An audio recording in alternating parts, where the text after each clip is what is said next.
Welcome to JSS Matriculation School Talavadi Social Class. Today I go to explain you 8th standard lesson number 1, Advent of the Europeans.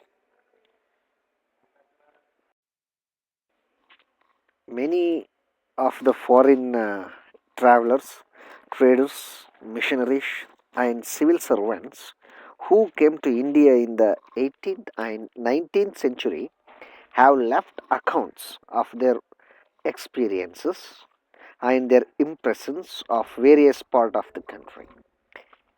To now, the event of modern period, we have abundant source at the international, national and regional level. So now we are going to learn about source of modern India. The source for the history of modern India help us to know the political, socio-economic and cultural developments in the country. So, the very beginning of Portuguese, the Dutch, the French, the Danish, and the English recorded their official transaction in India on state paper. Well preserved records are very valuable to know about their relations in India. The archive at Lisbon, Goa, Pondicherry, and Madras were literally storehouses of precious historical information. All these sources must, however, be critically evaluated before they are used for historical writing. Now we are going to learn about kinds of sources. We can write history with the help of the sources like written sources and material sources. First, we are going to learn about written sources. After the advent of the printing press, numerous books were published in different languages. Hence, people began to acquire knowledge easily in the fields like art, literature, history, and science. The European came to know about the immense wealth of India from the accounts of Marco Polo and similar sources. The wealth of India attracted Europeans to this country. Anandaragam, the one of the Indian, is the name to conjure with the annals of Tamil history. And he was the Dubs, means translator, in Pondicherry to assist French trade in India.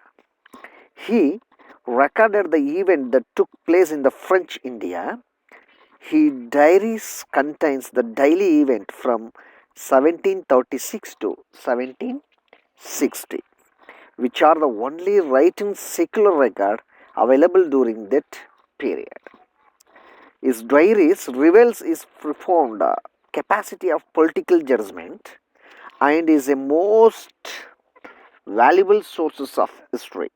Written sources including literature, travel accounts, diaries, autobiographies, pamphlets, governments, documents and manuscripts.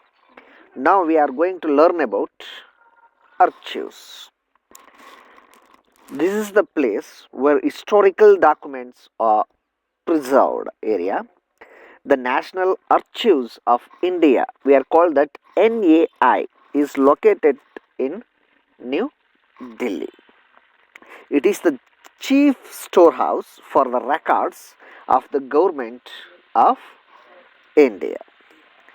It has the main sources of information for understanding past administrative machinery as well as a guide to the present and future genres related to all matters.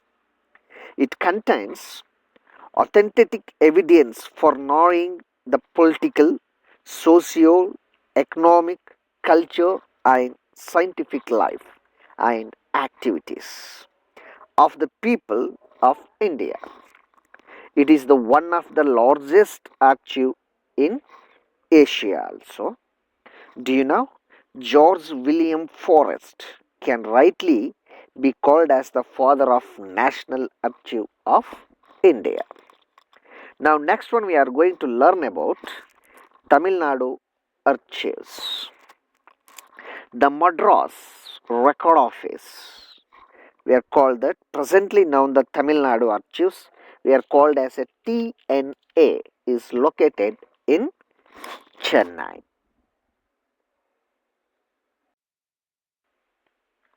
It is one of the oldest and largest document repositories in South India. The most of the records in the Tamil Nadu archives are in English. The collection includes series of administrative records in Dutch, Danish, Persian and Marathi. Few documents are in French, Portuguese, Tamil and Urdu. The Tamil Nadu archive has 1642 volumes of Dutch records when related to Cochin and Coromandel coast. These records cover the period from 1657 to 1845. The Danian records cover the period from 1777 to 1845. Dodwell prepared with great effort and the first issue of the calendar of Madras Records was published in 1917. He was highly interested in encouraging historical research. He opened a new chapter in history of Tamil Nadu archives. Now we are going to learn about material sources. So I already have given the picture into your right side of the corner.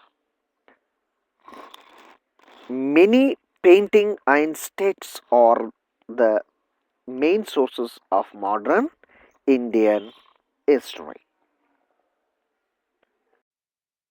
They give us lot of information and the achievement of national leaders and historical personalities. Historical buildings like St. Francis Church at Cochin, St. Louis Fort at Pondicherry, St. George Fort in Madras, St. David Fort in Kudalur, India Gate, Parliament House, President House in New Delhi, etc. are different style of techniques of Indian architectures.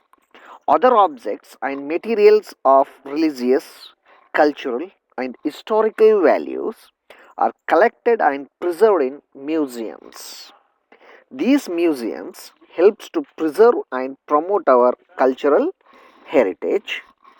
The National Museum in Delhi is the largest museum in India, which was established in 1949. One of the ones, coins are a good sources to know about administrative history. The first coinage in modern India under the crown was issued in 1862. His means Edward VII ascended after the Queen Victoria's and the coins issued by him bore his model. The Reserve Bank of India was set up in 1935 and was empowered to issue Government of India notes also. The first paper currency, what we want to call now, we want to use it, issued by RBI in January 1938 was 5 rupee notes bearing the portrait of King George IV. Do you know? In 1690, Fort St. David was built by the British in Kudalur.